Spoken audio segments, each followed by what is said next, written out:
The alien queen was his bride without ever meeting her, and he didn't regret it. HFY Reddit.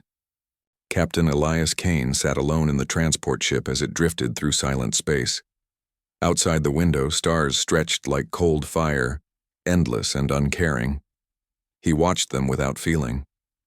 Once, long ago, he would have admired their beauty, but now they reminded him only of battles fought among them, battles that had taken everything from him. His chest carried wounds that still burned, but the deeper hurt was inside. He had returned from the war alive, yet he felt more like a shadow than a man. He had been a soldier since youth. He believed in honor, in duty, in saving lives. But the last mission had changed everything. His squad, men and women he had laughed with, trained with, and trusted with his life, had been sent into the dark heart of enemy territory. The mission was supposed to be simple: secure a relay station and hold it until reinforcements arrived. Instead, it became a trap. The station exploded, ships were torn apart, and screams filled the comms until one by one they went silent. Only Elias survived. He had dragged himself through fire and smoke, carrying a body that was too weak to keep fighting but too stubborn to die. When he was finally rescued, he wished he had not been. Now he was being reassigned. No medals, no glory, no recognition. The higher command had given him orders to report to a small colony far from the core worlds. His new task was dull: escort supply convoys, help farmers build defenses, train a few volunteers to hold rifles if raiders came. It felt like a punishment, as if the galaxy itself wanted to remind him that his days as a soldier of worth were over. The commanders said it was an honorable post, but he knew the truth. They wanted to bury him somewhere quiet, where his broken heart and haunted eyes would no longer remind others of the war. The transport ship landed on the colony world of Haven 6. The name sounded peaceful, but the land was rough. Fields stretched, far and wide, broken by hills and thick woods. The colony houses were built from metal and stone, plain and strong against storms. People came out to see him arrive, their faces full of suspicion. They had heard of soldiers like him, men who had lived too long in war and carried shadows into peaceful places. He greeted them with simple words, but they only nodded. Their children clung to their parents, watching him with wide eyes as if he carried danger in his very steps.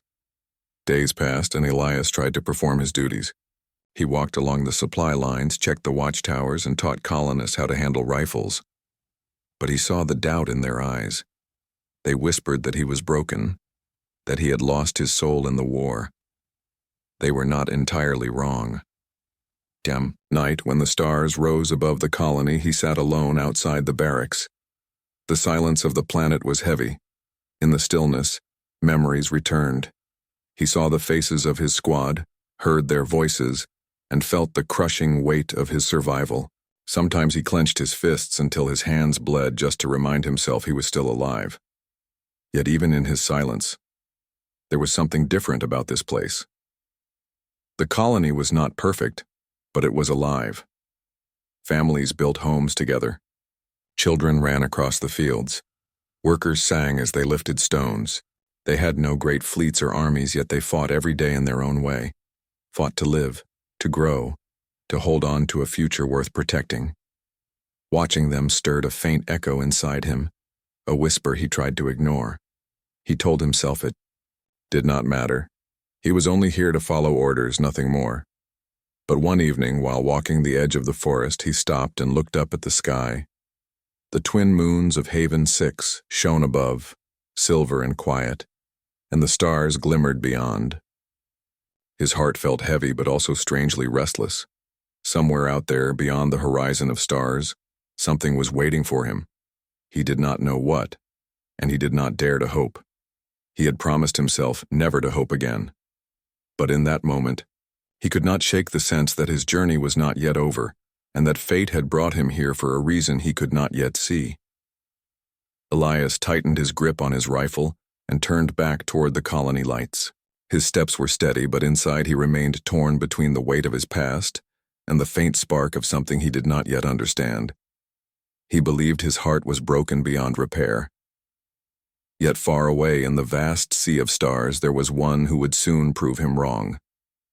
The colony of Haven 6 lived in quiet rhythm. Days began with the sound of tools striking metal, and ended with lanterns glowing in the windows of simple homes. Captain Elias Kane walked among them, his uniform making him stand out like a reminder of a war that seemed far away. The colonists greeted him with polite nods, but trust did not come easily.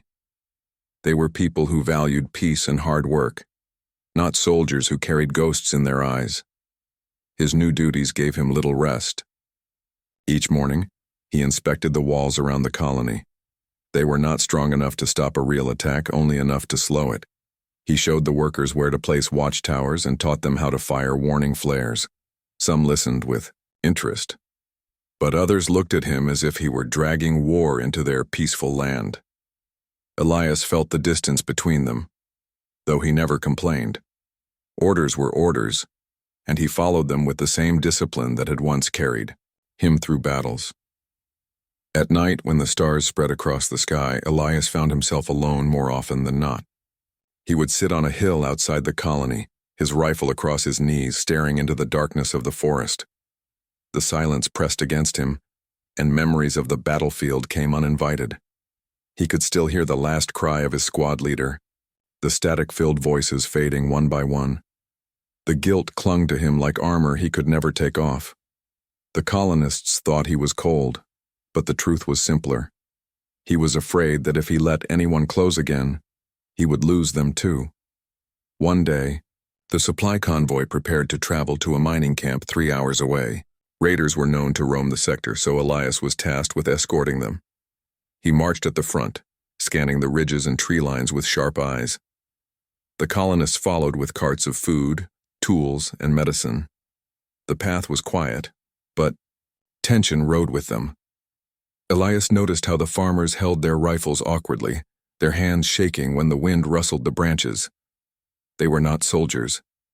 They were fathers, mothers, sons, and daughters trying to protect their lives with weapons that felt heavy in their hands.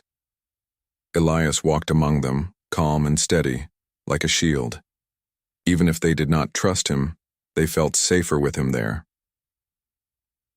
When the convoy reached the mining camp, the workers came out with tired faces. Supplies were unloaded, repairs were made, and the colonists shared simple meals together. Elias kept watch at the edge of the camp, standing like a statue with his rifle ready. A group of children peeked at him from behind a wall, whispering. One of them, braver than the rest, stepped forward and asked if he was truly a soldier. Elias hesitated before nodding. The boy's eyes widened, full of wonder instead of fear. For the first time in months, Elias felt something stir inside him, something almost forgotten. He remembered that once, long ago, being a soldier had meant protecting, not just fighting. That night, they began the return journey. The stars guided them as they moved in silence. Elias walked at the rear now, his senses sharp. He caught every movement of the shadows, every distant sound. The forest seemed alive, and he knew danger was not far. Suddenly, a flicker of light appeared on a ridge.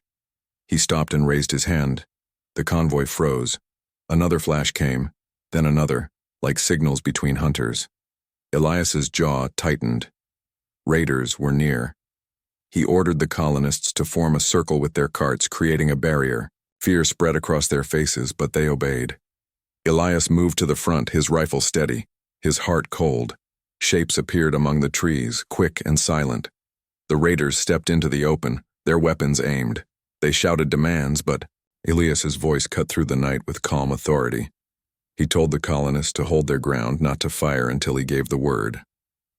His presence was like iron, and though their hands trembled, they listened. The raiders advanced, thinking the colonists would break. But Elias stood tall, his eyes locked on theirs. He raised his rifle, and in that moment, something about his stance made the attackers pause. He was one man, but he carried himself like an army. His scars, his silence, his unbroken will, these were weapons too. After a long moment, the raiders muttered among themselves and slowly withdrew into the trees. The night grew still again. No shots had been fired, But the colonists had seen his strength, and for the first time they began to look at him differently. When they returned to Haven 6, whispers spread. The soldier had faced down raiders without fear. Some still distrusted him, but others began to see him as more than just a broken man. Elias, however, felt little pride. He had done what he was trained to do, protect. Yet deep inside, the smallest spark of something stirred.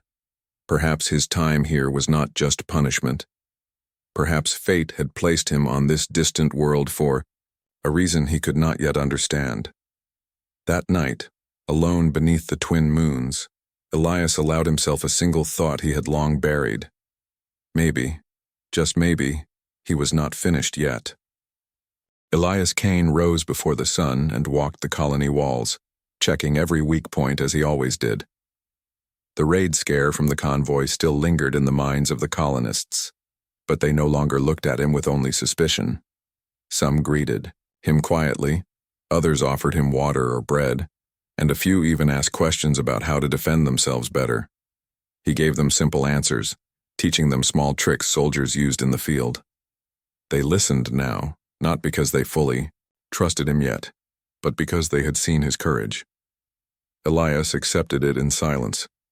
He was not looking for gratitude. For him, duty was simply breathing. On the third evening after the convoy's return, Elias patrolled the outskirts of the colony. The air was cool, the sky painted by twin moons and scattered stars. As he moved along the forest's edge, he heard a sound, soft, almost like a cry. He froze, hand on his rifle, and waited. The sound came again, faint but real. It was not the call of an animal. It was something human, or at least alive. Slowly he stepped into the trees, careful not to make noise. After several minutes, he found her. A figure lay collapsed near a fallen log, her body thin and covered in strange clothes unlike anything he had seen before. Her skin carried a faint silver shimmer in the moonlight, and her hair, long and pale, looked almost like strands of light. She was bleeding from her shoulder, the wound marked by burns that suggested energy weapons. Her breathing was shallow, and her eyes fluttered open as Elias approached. They were not human eyes. They shone with a faint glow, shifting colors, between blue and green like moving water. She tried to speak, but the words were broken, foreign. Elias lowered his rifle slowly. Instinct told him she was not a threat. She was wounded, weak, and frightened. He knelt beside her, checked the injury, and tore part of his sleeve to stop the bleeding. She flinched at his touch, but he kept his voice calm, speaking slowly. "You're safe," he said. Of course she did not understand, but something in his tone seemed to reach her. She stopped struggling and let him wrap the wound. Lifting her was not easy, but Elias carried her back toward the colony, ignoring the weight.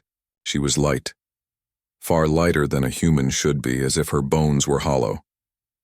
Along the way, he thought about what she could be. She was not from any known species he had studied. Her features were too different, her clothing too strange, and her wound too cleanly burned. Whoever she was, someone had tried to kill her. When Elias entered the colony gates with her in his arms, the guards stared in shock. A crowd formed quickly. Whispers rose. Some wanted him to put her down immediately, calling her dangerous, perhaps even a spy. Others simply looked in wonder, never having seen such a being before. Elias ignored their voices and carried her into the infirmary. The colony doctor, though nervous, began to treat her under his firm command. "She's hurt. Help her," Elias ordered, his voice leaving no room for argument. The alien woman stirred during the treatment, her glowing eyes fixed on Elias as if trying to understand him. She spoke again, words soft and broken, almost musical, but still unfamiliar. The doctor shook his head. "We can't talk to her. We don't know what she wants." Elias, however, felt something stir in his chest. He remembered the convoy night when he had felt that faint spark of purpose. Now looking at her, he felt it stronger. This was not random. She had not fallen here by chance. The colony council gathered soon after, demanding answers. They questioned Elias harshly. Why had he brought her inside? What if she was leading raiders or worse? Elias stood before them, silent at first. Then he spoke with calm strength. She is wounded. She needs help. If danger follows, it was not of her making. I will take responsibility. His words carried weight, and though the council remained divided, they could not deny the man who had saved them days ago. Elias spent much of the night by her side. He studied her strange markings, her clothes that looked both simple and advanced, and the faint glow of her skin.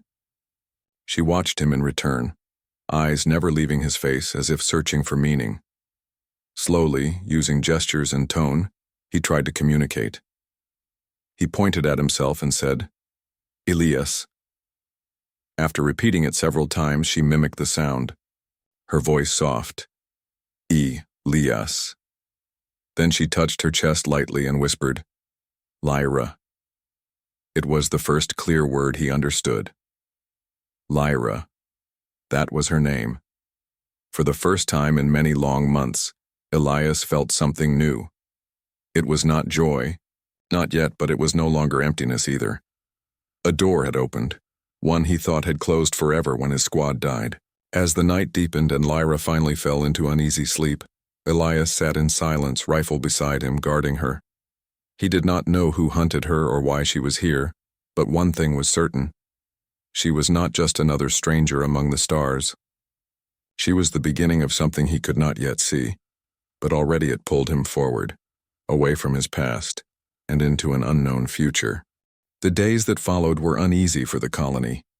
News spread quickly that Captain Elias Kane had brought an alien woman into their care, a stranger with glowing eyes and wounds made by weapons not seen in these parts. Some colonists were curious, others fearful, and a few demanded she be turned away before her presence brought trouble to their quiet world. Elias listened to all of them but refused to change his decision. Lyra was under his protection. No one would harm her as long as he still had strength in his body. Lyra's recovery was slow. She spoke little, her language broken, but each day she managed to say more words in human tongue.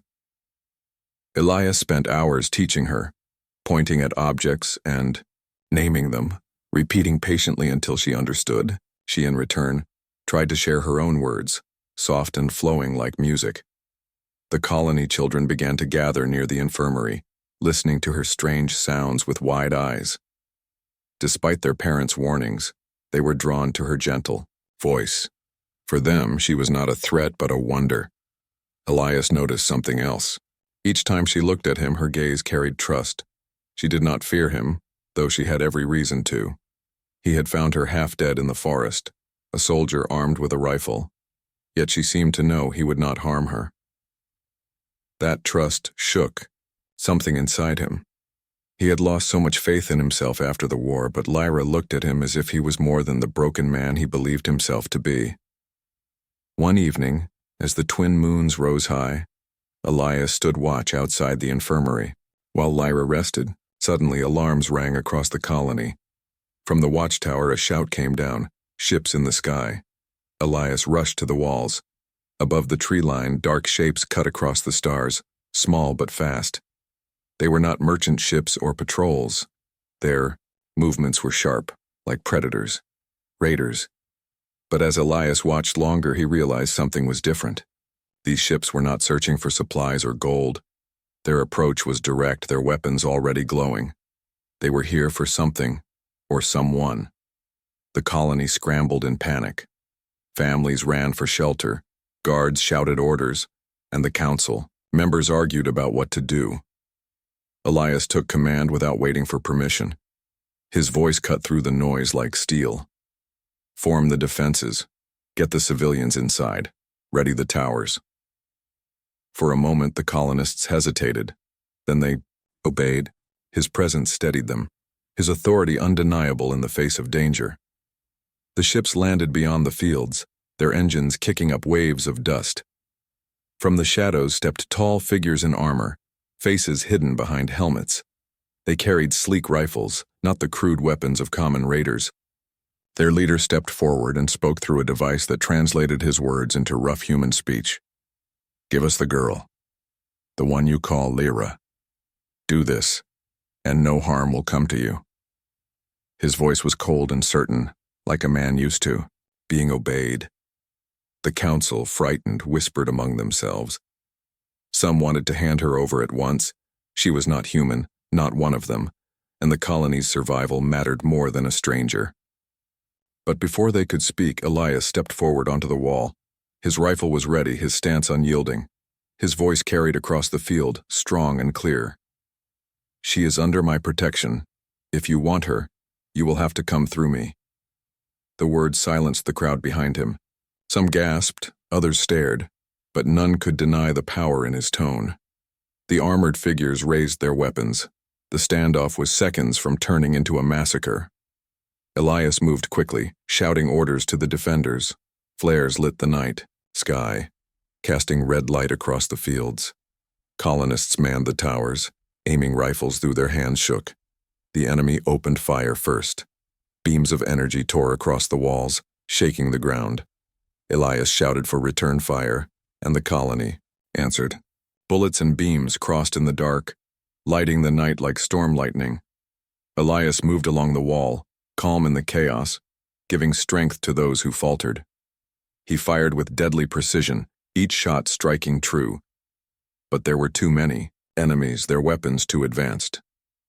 The colony's walls shook under the assault. Elias knew they could not hold forever. He turned and saw Lyra standing in the doorway of the infirmary, her pale hair glowing under the moons. Fear was in her eyes, but also something else, determination. She shouted words in her own tongue, pointing toward the enemy ships. Elias did not understand the language, but he understood the meaning. They were not just here to capture her. They wanted what she carried. The defenders fought fiercely, but the enemy pressed closer. Explosions shook the fields. Fires burned along the colony edge. Elias rushed to Lyra, pulling her back to safety. "What do they want?" he demanded. She struggled with the words, her voice shaking but clear enough. "Knowledge, power, old technology. I must not fall." Her hand gripped his tightly, eyes pleading. Elias understood then. She was more than a lost wanderer. She carried something greater, something the galaxy itself might hunger for. The battle raged on, but Elias made his choice. He could not let her be taken. Not because of her secret, not because of what she carried, but because of who she was. Someone who trusted him when he no longer trusted himself. He pulled her close, speaking with the same steady voice that had carried him through countless battles. "Stay behind me. I'll protect you." Her glowing eyes locked on his, and for the first time in years, he felt the fire of purpose burn bright in his chest. The night of Haven 6 was filled with war once again, but this time Elias was not fighting for orders or glory. He was fighting for her. Smoke drifted across the colony fields as the battle finally slowed. The armored hunters retreated to their ships after heavy losses, leaving behind scorched ground and broken walls. The colonists were shaken but alive. Families hugged each other, in relief, whispering thanks to the soldier who had stood firm when fear threatened to break them. Elias did not take pride in their words. His uniform was torn, his arms bruised, and his rifle nearly empty, but none of that mattered. His eyes searched only for Lyra, and when he saw her standing safe, his chest eased for the first time since the fight began. The colony council called an emergency meeting, voices raised in fear and anger. Some demanded Lyra be sent away at once. They argued that keeping her here would bring more hunters, more fire, and more blood. Others spoke more softly, pointing out that Elias had risked everything to protect her, and that she had done nothing to harm them. But fear weighed heavier than reason. They turned to Elias, waiting for his answer. His reply was steady and unshaken. "If they return, they will face me again. She stays." The firmness in his voice left no space for argument. Even those who disagreed fell silent, for they had seen him turn the tide of battle with his courage. That night, Lyra sat by the fire in a small shelter outside the infirmary. Elias joined her, his body aching but his mind restless. The flames lit her silver skin and made her glowing eyes shimmer like liquid stars. She spoke slowly, searching for the right words in human tongue. "You saved me. Again." Elias only shrugged. "It's what I do." She tilted her head, studying him with quiet intensity. "Not just soldier. Heart. Heavy. But strong." Her broken words touched something in him that had long been locked away. He looked at the fire instead of her, afraid she would see too, much in his face. Lyra reached out and touched the scar on his arm, the one left from his last battle before coming here.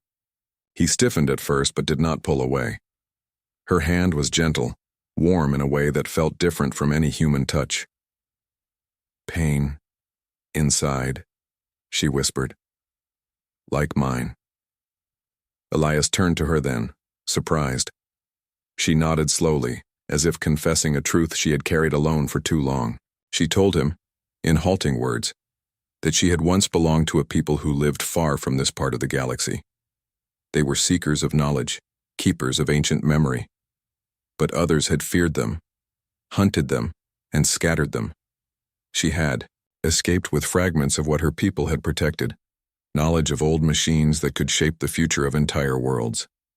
The hunters who chased her now wanted that power. If they caught her, they would use it to conquer. Elias listened, silent but attentive. He saw no lies in her eyes, only sorrow. She had lost her people, her home, perhaps even more than he had, lost himself. In her story, he heard echoes of his own. Two broken souls from different stars, both carrying burdens that others could never understand. The fire cracked softly between them, and for the first time in years, Elias allowed himself to speak of his own pain. He told her about his squad, how he had led them into a mission that ended in death. He confessed that every night he heard their voices, blaming himself for surviving when they did not. His words were low, heavy, and when he finished, silence hung in the air. Lyra reached for his hand and held it gently. "Not your fault," she said. Her voice was soft but certain. "You live because you must. Purpose still waits." Elias felt something stir deep inside, something that had been buried under grief and guilt. He had told himself he would never open his heart again, but here was someone who understood without judgment. Her trust was not built on his past victories or failures, but on the man sitting beside her now. For the first time, he wondered if his survival had meaning beyond pain. Days turned into weeks, and Lyra's wound healed under the colony doctor's care. Elias spent more time with her, teaching her his language, listening to hers, and walking the fields together. The colonists, once wary, began to soften. Children laughed with her, fascinated by the way her voice turned simple words into music. Farmers thanked Elias not just for his protection, but for bringing something new, something hopeful, into their lives. Slowly, the fear that had once surrounded Lyra gave way to cautious respect. But danger had not passed. Scouts reported strange signals near the outer hills, signs that the hunters were regrouping. The council panicked, urging Elias to hand Lyra over before the next attack. Elias refused, his voice steady. "We will fight again if we must." His words carried weight, but he knew the truth in his heart. The colony could not withstand endless attacks from such a powerful enemy. To stay here was to put innocent lives at risk. He looked at Lyra and saw the understanding already in her eyes. She knew they could not hide forever. That night, under the twin moons, Elias and Lyra spoke quietly away from the others. She told him of a place hidden deep in space where fragments of her people's knowledge remained. If they could reach it, perhaps they could find the key to ending the hunt.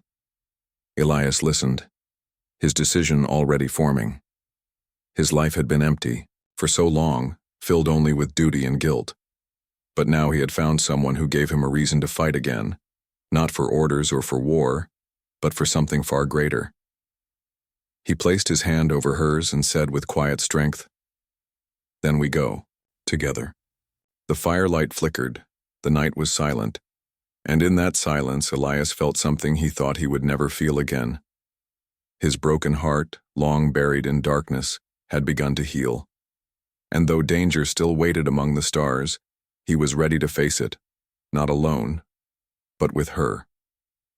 The decision was made. Elias and Lyra could not remain in Haven 6. The colony walls, though repaired, would never hold against the hunters forever. Each day, scouts reported strange movements in the sky, flashes of light in the distance, and signs of gathering forces. The colonists looked to Elias with fear in their eyes, but he knew their fear was justified. To protect them, he and Lyra had to leave. Preparations began in silence. Elias inspected an old freighter kept at the colony's landing pad, a ship used mostly for carrying supplies between mining camps. It was battered, slow, and far from a warship, but it could fly. With a few repairs and extra fuel cells, it would be enough to carry them off-world. Lyra watched as he worked, her glowing eyes reflecting the sparks of his tools. She said little, but her presence was steady, like a flame that would not go out. The night before they were to leave, the colony gathered. Families brought food and water, some offering small gifts of thanks. A few still looked at Lyra with suspicion, but most now saw her as someone worth protecting, someone tied to the soldier who had risked everything for them. One farmer, a man who had once argued for handing her over, placed a bag of fruit in Elias's hands and whispered, "Bring her to safety, and bring yourself back, soldier." Elias nodded, his face unreadable, but inside he felt a warmth he had not known in years. When dawn came, the sky was already heavy with danger. Shadows of enemy ships flickered on the horizon. The hunters had returned. Elias and Lyra rushed to the freighter, the colonists forming a protective ring around them as they boarded. Energy blasts rained down, shaking the ground, but Elias forced the engines to life. The freighter roared, lifted, and climbed into the sky just as enemy fire scorched the landing pad below. The colony faded behind them, small and fragile against the vastness of space. But freedom did not last long. No sooner had they broken through the atmosphere than the hunters' ships closed in. Sleek and fast, they surrounded the freighter like wolves circling prey. Elias gripped the controls, jaw tight. The freighter had no real weapons, only a few defensive flares, and it was far slower than their pursuers. Lyra sat beside him, her voice calm despite the storm outside. "We must reach the old station," she said, pointing to the star charts she had drawn for him earlier. "Hidden, near dying star. There, we can fight." Elias adjusted the course, pushing the freighter harder than it was ever built to fly. The hunters gave chase, beams of energy streaking past the hull. The ship shuddered with every near hit. Alarm screamed, metal groaned, and still Elias kept his hands steady on the controls. His face was cold and calm, but inside he burned with determination. He had promised her safety, and he would not break that promise. Hours turned into a desperate flight across systems. The freighter weaved through asteroid fields, skimmed the edges of gas clouds, and barely escaped traps set by the hunters. Lyra guided him with her strange knowledge, leading them down paths no human pilot would dare attempt. At times she placed her hand on his, steadying him, and in those brief touches he found strength greater than steel. Finally, after endless pursuit, they arrived. Ahead lay the ruins of a station orbiting a dying star. The light of the star was weak, its flames fading into shadows, but the station still glimmered faintly, a ghost of the past. Elias guided the freighter inside, weaving through broken metal until they found a docking bay. As the ship landed, silence fell. For a moment, there was peace. But it did not last.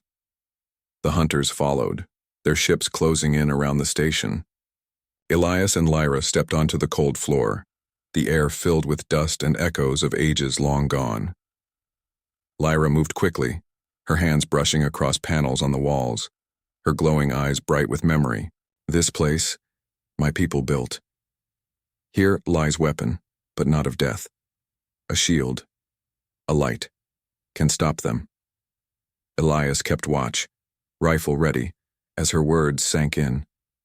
He had thought she carried only secrets, but now he realized she carried hope. A technology strong enough to protect, not destroy. It was why the hunters wanted her so badly. They sought to twist her people's legacy into a tool for conquest. Elias swore then he would never let that happen. The enemy arrived, armored soldiers storming through the broken halls of the station. Their leader's voice echoed, demanding Lyra's surrender. Elias answered with gunfire, holding the line with unyielding strength. The battle was fierce. Beams tore through walls, explosions shook the floor. But Elias fought with the fury of a man who had finally found something worth dying for. Lyra worked at the controls, her voice chanting in her own language, calling life back into the ancient station. Lights flickered, systems hummed, and a low pulse filled the air. Elias stood in the doorway, his rifle spitting fire, his body refusing to fall even as the hunters closed in. Each shot was measured, each step defiant. He no longer fought as a soldier obeying orders. He fought as a protector, a man who had been broken and had chosen to rise again. Beside him, Lyra cried out as the station came alive. A wave of energy burst outward, a shield of light expanding across space. The hunters' ships struck it and shattered, their weapons useless against the ancient power. The soldiers inside staggered as their systems failed, and for the first time fear filled their eyes. When the last echoes of battle faded, the station stood silent once more, glowing faintly with the shield that now surrounded it. The hunters had been defeated, at least for now. Elias lowered his rifle, breathing heavily, his body bruised and burned. Lyra stepped beside him, her hand finding his. She looked at him not with fear or pity, but with trust and warmth. In her eyes he saw what he had been searching for all along, not glory, not redemption, but meaning. The war was not over, but Elias knew one truth. He was no longer fighting alone. The silence after the battle felt almost unreal. The broken halls of the ancient station were filled with smoke and scattered sparks, but no more enemy footsteps echoed through them. Elias stood leaning against the wall, his chest rising heavily, the rifle still in his grip. His body ached, every muscle screaming from the fight, but he stayed alert. Beside him, Lyra's faint glow lit the dark corridors. Her eyes searched his face, soft with concern. "You fought like last star burning," she whispered.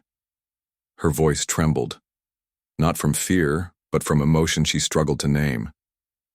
Elias gave a tired smile, shaking his head. "No, I just fought because you needed me." Around them, the ancient station pulsed with life. The shield Lyra had awakened spread across space, forming a barrier that no hunter ship could pierce. For the first time in many years, Elias felt that humanity had something greater than guns and steel. They had hope, born from the legacy of Lyra's people and from the courage to defend it. But peace was fragile. The hunters would not give up so easily. Already Elias knew they would return with larger fleets, stronger weapons, and greater fury. The question was not if, but when. He glanced at Lyra, who now stood at the main console, her slender fingers tracing alien symbols across glowing panels. She seemed to belong there, like a queen in exile reclaiming her throne. "This station is more than a shield," she said after a moment. "It is memory of my kind, a library of voices, of knowledge. With time, I can learn to speak with it fully. Then, we will not only hide, we will fight back with light, not darkness." Her words struck something deep in Elias. He had lived so long believing war was only blood and fire, that victory came only by killing faster than the enemy. But Lyra spoke of a different kind of strength, one that healed, protected, and endured. He realized then why he had felt drawn to her since the day they met. She carried the opposite of his scars. She carried hope where he carried pain. As days passed, Elias and Lyra remained in the station, repairing its systems and learning its secrets. The colonists from Haven 6 sent messages, their voices filled with relief to know the hunters had been pushed back. They offered supplies and even volunteers to help, though Elias warned them to stay cautious. The shield was strong, but it was not unbreakable.